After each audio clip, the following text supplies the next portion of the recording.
Another episode outside. That bitch just tinted out. Like the fucking Batmobile. Welcome back to another episode of... Why are you so far away? Because I'm not about to sit by you. Welcome back. You don't have to yell, Mike. Welcome back to another episode. I was only doing that because of the traffic. There's a lot of cars driving through. And there weren't when we first pulled up. Now it's like fucking rush hour traffic. It was 2 cars. Bro, it's been like mad cars. You just been walking around. Welcome back to another episode of The Drive. I'm Bakari. I'm Jules. This nigga got candy today. Today's topic... Oh, we can't prepare today. Today's topic is... Yo, I don't remember. I was waiting on you to... Huh? I was waiting on you to say it because I'm just like... I'm over here like lighting it like, okay. Today's topic is branding. Branding. Today's topic is branding, aka marketing. Oh my god. Okay. To go into detail with branding. What do you see yourself being branded as? Like, what do you consider your brand? What's on brand for Jules? And then we'll say what's on brand for AM. Damn, I can open this shit. I don't smoke cigarettes, but there has to be cigarettes involved in some way. I guess just incorporating the things that I like and the things that I've grown to like as my life has progressed. I don't like how you answer stuff on pod. Why? You answer like you're not talking to me, and it's annoying.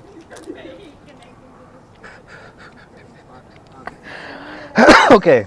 You're like, well, branding to me. Because we're this is a show. What do you mean? What? All right. So for me, branding would be like. Still doing it. For me, look at this laptop. This is my branding. Nigga, I'm marketing myself. Look at me. This is marketing. I exist my marketing. I'm smoking. I smoke weed every day, all day. Look, I got stickers on my laptop. You can guess the type of shit I'm into, right?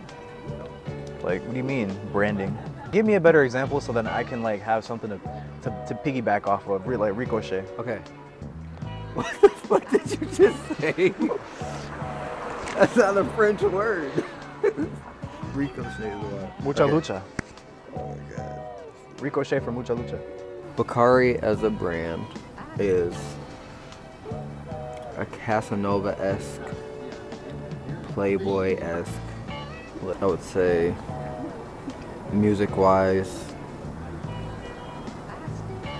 maybe like geared towards women, geared towards, I don't know, does that make sense? You get what I'm getting at?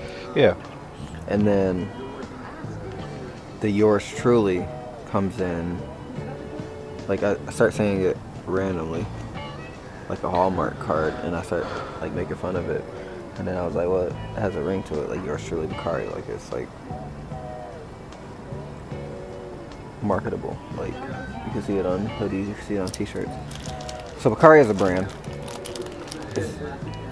I don't want to say toxic because it's not toxic. It's more just like openly, like all my music sounds the same when it comes to subject matter. There's continuity. Yeah. Like you won't guess or be curious about what you're gonna hear. It will just be more of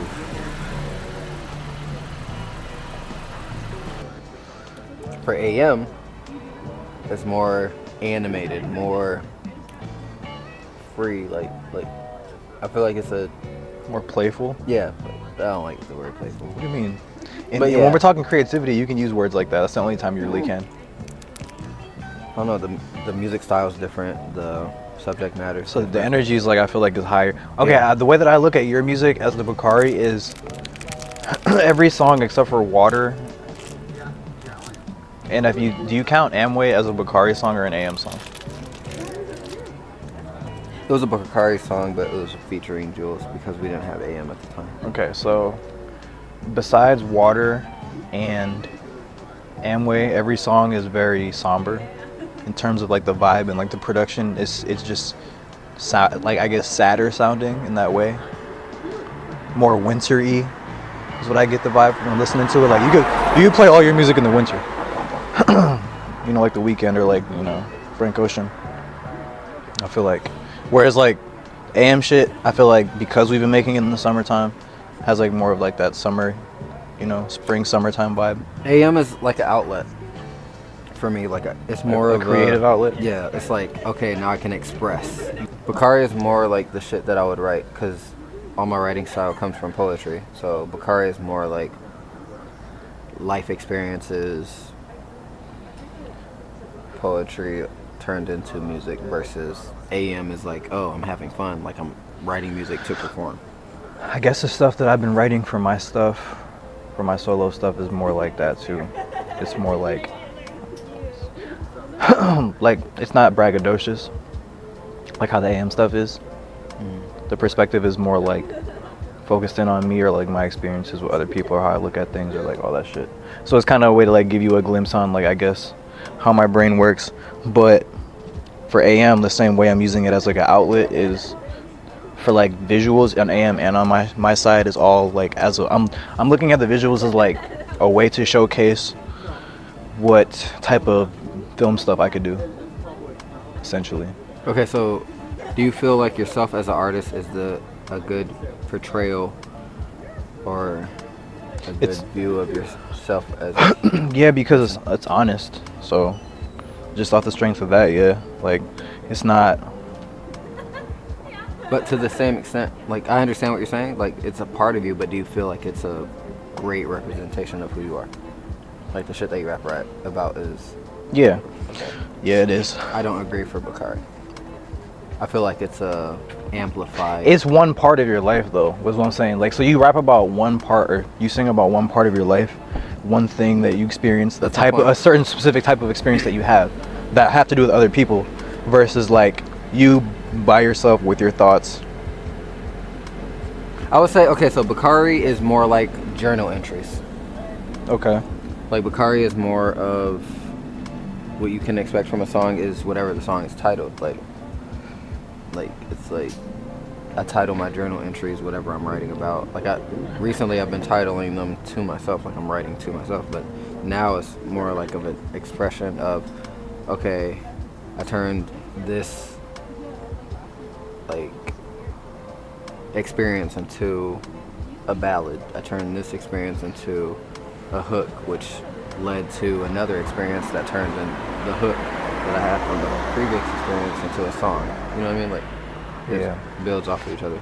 And then I noticed if it feels forced, I just stop.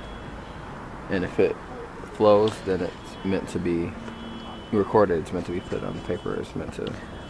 I would say that's how all my writing is for like AM and Bakari, or Bakari and Jules, AM and Jules. You want to be me so bad. Low key, I want to be you when I grow up. Do you think your independent music will clash with our collective? No. Do you think it will have a good representation of your independent music? I'm learning that my independent music is going to be two different styles. It's going to be like, I guess, trip hoppy, trappy shit. And then it's going to be like sampled shit. So those are the two moods. Both moods, though, are going to be the same way. The Bakari is more somber. That's kind of the vibe that I've been getting from the stuff that from the shit I've been making. And it's like, it's unintentional. It's just like what I'm hearing in like the samples and stuff that I'm finding. And the stuff that I produce for you, that's just, I guess, how my ear works. The more, you know. And that has something to do with the region that we live in, where we stay. Well, I think Bakari is completely like night and day to the AM. Like, it's like I wouldn't say I don't have fun just doing my solo work, because I do, like, but I see it more as like perfectionist. Like, it has to be like by the book. It has to be R&B as fuck. It has to be like, I don't like all aspects of it, like the sex appeal, the Okay, I see what you mean. the target, like the marketing, the target, the audience, all that. Like, it's harder to enjoy when you have such a specific, I guess, audience you're trying to reach. When AM is more of a, this is a little for everybody, if that makes sense. Like, Yeah, I know what you mean. So, I don't know, I just have more fun. It just feels stress-free when you're doing AM shit. Like, it feels like, It's all natural. yeah, like it's not, That's what it is. It's like first thing that comes to brain, first thing that sounds good, yeah. and then there's not too much thought put into it, which is what makes everything more fire, because it's like less thought put into it than anything else that we've done.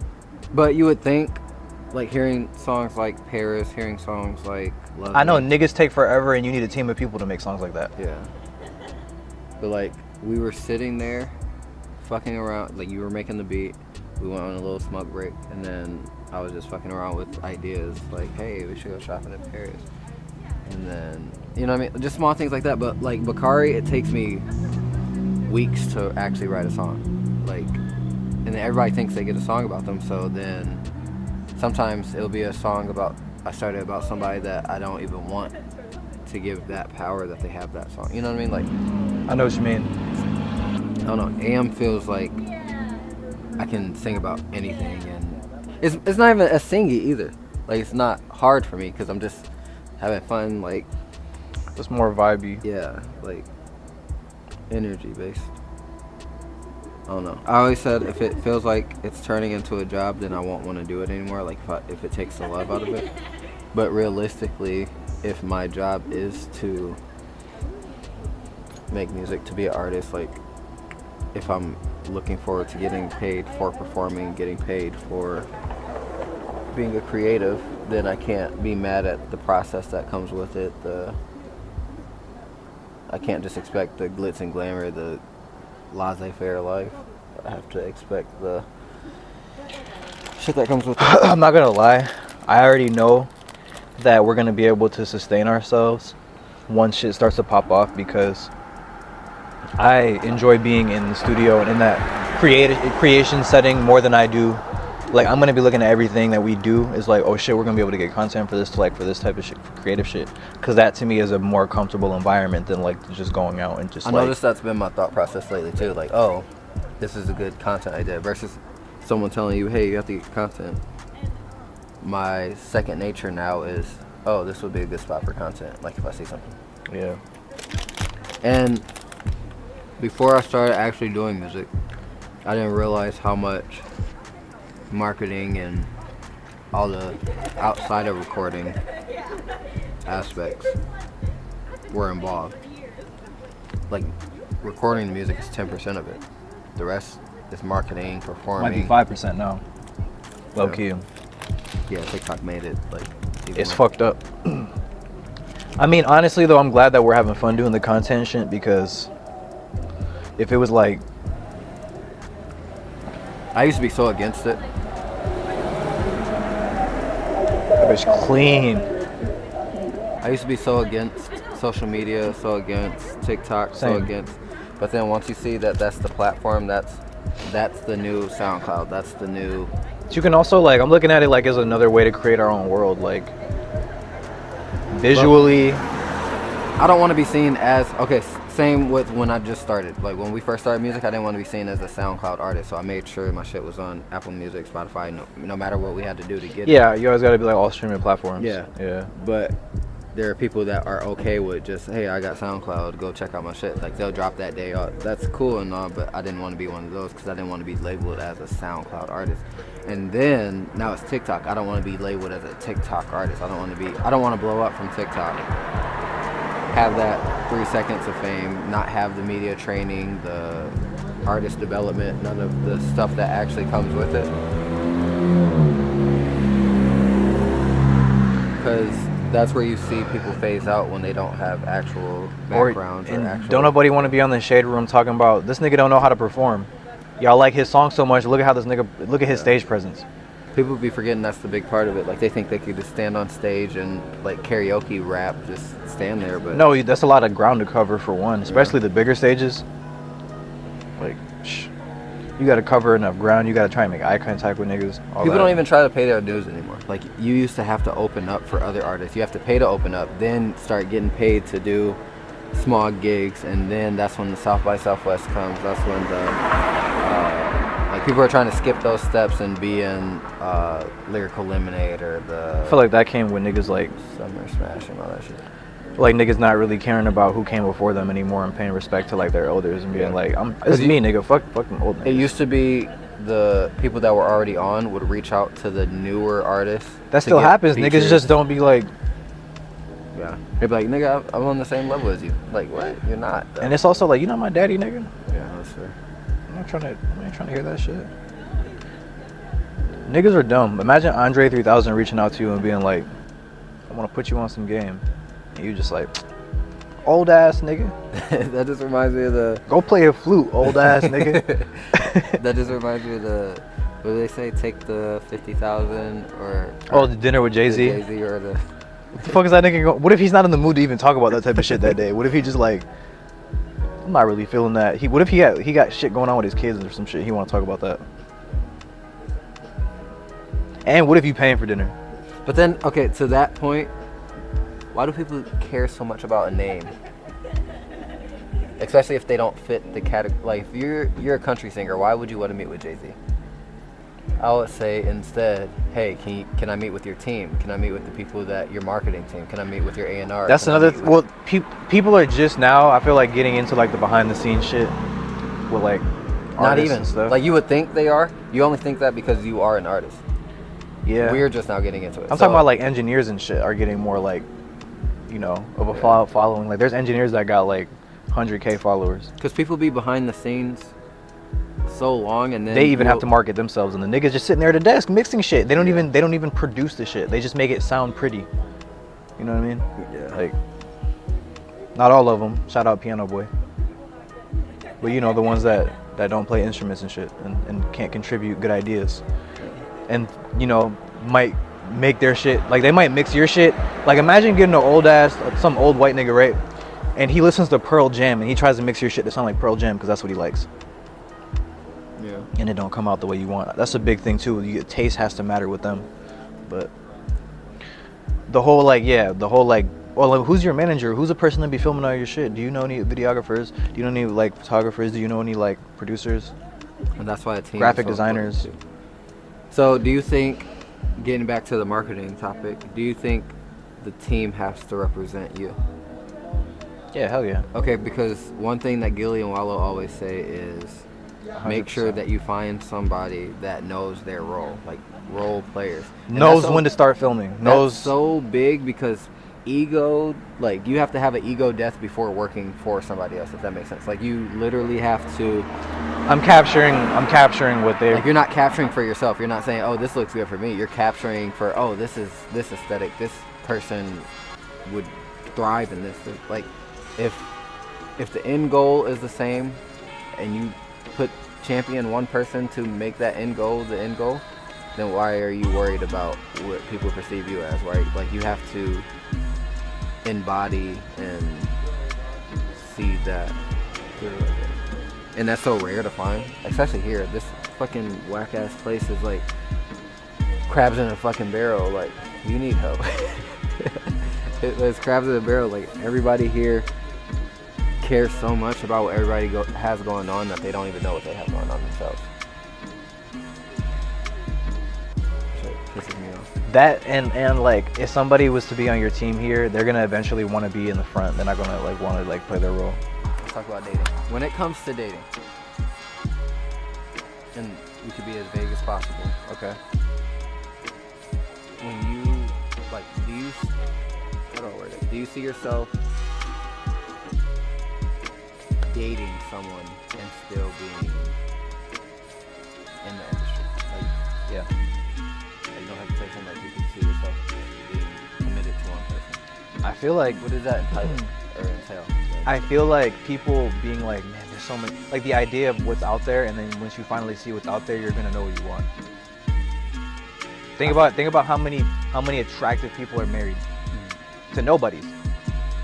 It's because they knew what they wanted at a certain point. Think about J-Lo and Ben Affleck. I mean, they might be going through this shit right now. I don't know, but they weren't together for a while. She went and got with some other people. They tried some other shit and they got back together. It's just like you gotta see what the fuck is out there sometimes to know what you want, and there's nothing wrong with that. You know, certain people might know what they want. Dating. Okay, so That is dating. That's But certain people only date within their limits, meaning their city limits, which is insane. Think about how many people never leave, and then do you think it affects your brain? it has to. Your perception on the world. That's a No, culture shock. I'm saying, do you think dating affects your brand when you're an artist? My reason for asking, there's so many artists like that you'll think are single, don't have anything going on. Oh yeah. Not anymore so much because everybody knows what the fuck everybody's doing unless you just ain't on social media. But I remember when J. Cole didn't want people to know that he was married, which is insane because it's like J. Cole is not even like a sex symbol. You know what I mean? So that was more for him, his personal. That was more for his personal, like, you know what I'm saying? Personal sake. My thing is, no matter how, I hate when the woman with cares about social media. And I'm not saying like cares about what I'm posting or cares about, like, obviously you're gonna have your opinion, you're gonna have your view of what we do. That's all people and all relationships in general. I mean, when they care about who knows what, why they know it, all that, like, it's unnecessary in a sense. Like, as long as you know that I'm loyal to, because then that's just a question on me. That's just a question on. Yeah, and then they'll say, "It's not you I don't trust." It's them." Yeah, that's their favorite line. Like, it's not you I don't trust. It's just other people I don't trust. Or it's their intent. I'm like, don't you know it takes two to tango? Like, it takes. Otherwise, it's not consensual. But I guess my point being, as long as I'm not giving you a reason to, like, I feel like with this line of work, you have to be even more transparent. Like, you have to be so honest that it's uncomfortable with the people you're dealing with. Like, and then some people don't even believe it. That's how honest you are. Like, they're like, there's no way. Like, this is too good to be true. Like, and the reasoning behind that'll just make you resent the person or make you feel like you have to, like, over explain everything. Yeah, exactly. And then, like, you have to see it like that. Like, I won't being have in a constant state of anxiety. Yeah, I won't have to explain myself, and I won't have to convince you of something that I'm not if this is what I said it was from the beginning. You know what I mean? Like, in a sense, like, this is what you knew what it was when you signed up. Yeah. In lame terms, like, I don't know. So yeah, as long as you're comfortable enough to have those uncomfortable conversations, as long as you're mature, like, maturity is huge. Like, you have to love yourself enough to know that no matter what's happening, no matter, like, because there will always be somebody that you think looks better than you. There will always be somebody that you think has this that you don't have, or this. There will always be something, like, that's the human nature. Like, there's always something that we want that we don't have, and it's because we don't have it. Because if we had it, we wouldn't want it as much. Like, we wouldn't, like, glorify it. But you have to be, like, truly comfortable in your own skin in order to understand. And my theory on relationship ideals is that they come from seeing what other people are doing and just wanting to copy that. And that's because your only idea of what a relationship is what you've seen and what you've been around. And all the shit that you see is the shit that they highlight reels. Yeah, highlight reels. That's the perfect way. Because you'll see someone on Instagram, oh, like, my man just took me out to Aruba, and the whole time the bitch is texting you. I wish I was with you. This nigga got me out in Bora Bora, but, like, I wish I was with you. I wish I was back at home in this whack ass town that I hate, because you're there. And then you're like, in his mind, he's like, yeah, I'm giving her the world. And then you're sitting there like, damn, like, you're out here experiencing shit that I'm not even experiencing. Why are you texting me? But in her mind, it's just, you know what I mean? Like, yeah. So I guess my point being, it's hilarious. My point being, just be transparent, because the worst they could say is no. You know what I mean? Like, if they're not for you, then they're not for you. Don't try to force something. And then I had it bad of being selfish. Even if I knew somebody wasn't for me and I knew I didn't want them long term and stuff, I would still want their attention more if they were showing me no attention. Like, if their mind was elsewhere, if they were like whatever. Was it because you felt like their life was better with you in it? Not necessarily. It was more of a. There's like a lot of shit I have to unpack with myself too, like reasons and shit. But I feel like my cut and dry reason was just genuinely wanting to be like someone's excitement, wanting to be that person that someone's looking forward to hearing from, shit like that. Even if I didn't have any interest in talking to them, sometimes I just would want to do it. But like I had to grow and basically sit down with myself and explain why I was like that, understand why I felt the need to be wanted by everybody, all that shit, like, and then find a healthier way to feel that. And I feel like boxing was one because you have all these people watching you fight and all excited when you win, have no idea who you are outside of you fighting. And then music is one. You have people just seeing you for the talent you have and all that. There's definitely like an underlying feeling of like not wanting to let the people around you down in that way of like disappointment or things not going the way that you're manifesting for them to go or wanting them to go. And just the need of being the one. And that too. That person.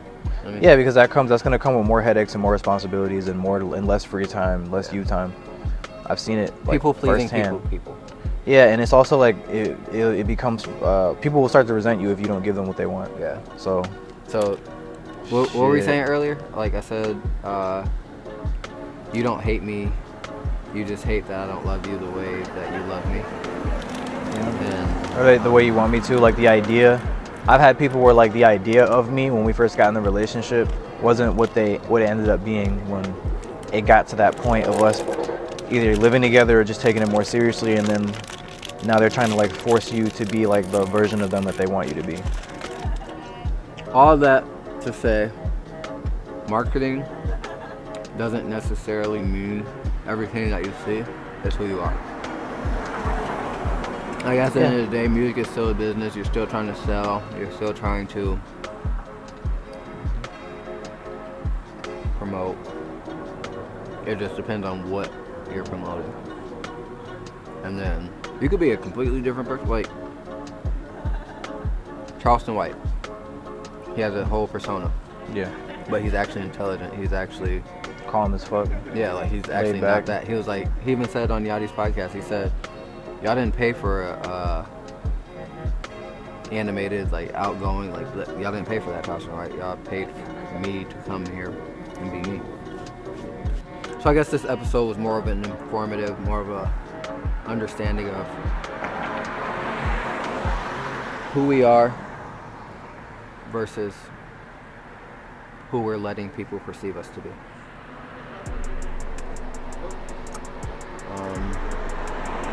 What do we have coming up? I got Main Squeeze dropping August 9th. I'm gonna mix it myself. I'm mixing all my shit myself. I decided. I think we should do that for AM too, though. Fuck. We just need the levels. Okay, then. August 9th, Main Squeeze is dropping. That's when I'm gonna drop it, August 9th, on all DSPs. Takes a week to upload, right? Yeah. Can I drop the same day as you or no? That's fine. Then Don't Tell Me You Love Me, August 9th as well. Don't Tell Me You Love Me, August 9th. Main Squeeze, August 9th. AM, the project, August. What did we say, 16th? 16th. Yep, August 16th. All right, well, I'm Bakari. Jules. And we're at.